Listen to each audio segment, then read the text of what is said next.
ہمارے پیارے نبی حضور پاک صلی اللہ علیہ وسلم کا آخری خطبہ۔ اے لوگوں سنو، مجھے نہیں لگتا کہ میں اگلے سال تمہارے درمیان موجود رہوں گا۔ میری باتوں کو بہت غور سے سنو اور ان کو ان لوگوں تک پہنچاؤ جو یہاں نہیں پہنچ سکے۔ کسی کو تنگ نہ کرو، کسی کا نقصان نہ کرو، تاکہ تم بھی محفوظ رہو۔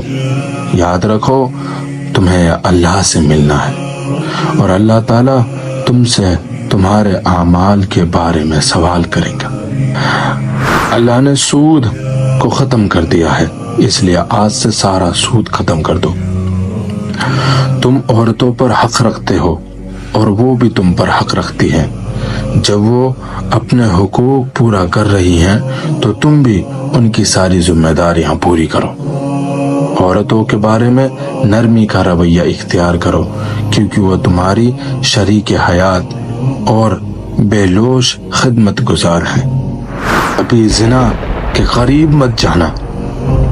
لوگوں میری بات غور سے سنو، صرف اللہ کی عبادت کرو، 5 فرض نمازیں پوری کرو، رمضان کے روزے رکھو، زکوٰۃ ادا کرتے رہو، اگر استطاعت ہو تو حج کرو۔ ہر مسلمان دوسرے مسلمان کا بھائی ہے۔ تم سب اللہ کی نظر میں برابر ہو، برتری صرف تقوی کی وجہ سے ہے۔ یاد رکھو تم سب کو ایک دن اللہ کے سامنے اپنے اعمال کا جواب دہی کے لیے حاضر ہونا ہے۔ خبردار رہو، میرے بعد گمراہ نہ ہو جانا۔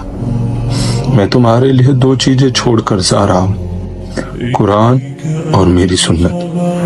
اگر تم نے ان کی پیروی یعنی ان پر عمل کیا تو کبھی گمراہ نہیں ہوگے۔ یاد رکھنا میرے بعد کوئی نبی نہیں آنے والا اور نہ ہی کوئی دین لایا جائے گا۔ میری باتیں اچھی طرح سمجھ لو۔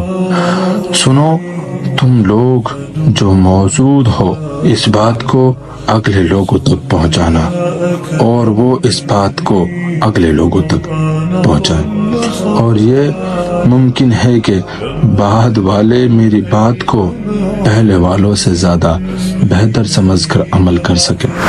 پھر آپ نے آسمان کی طرف اپنا مبارک چہرہ اٹھایا اور کہا، اے اللہ گواہ رہنا، میں نے تیرا پیغام تیرے بندوں تک پہنچا دی۔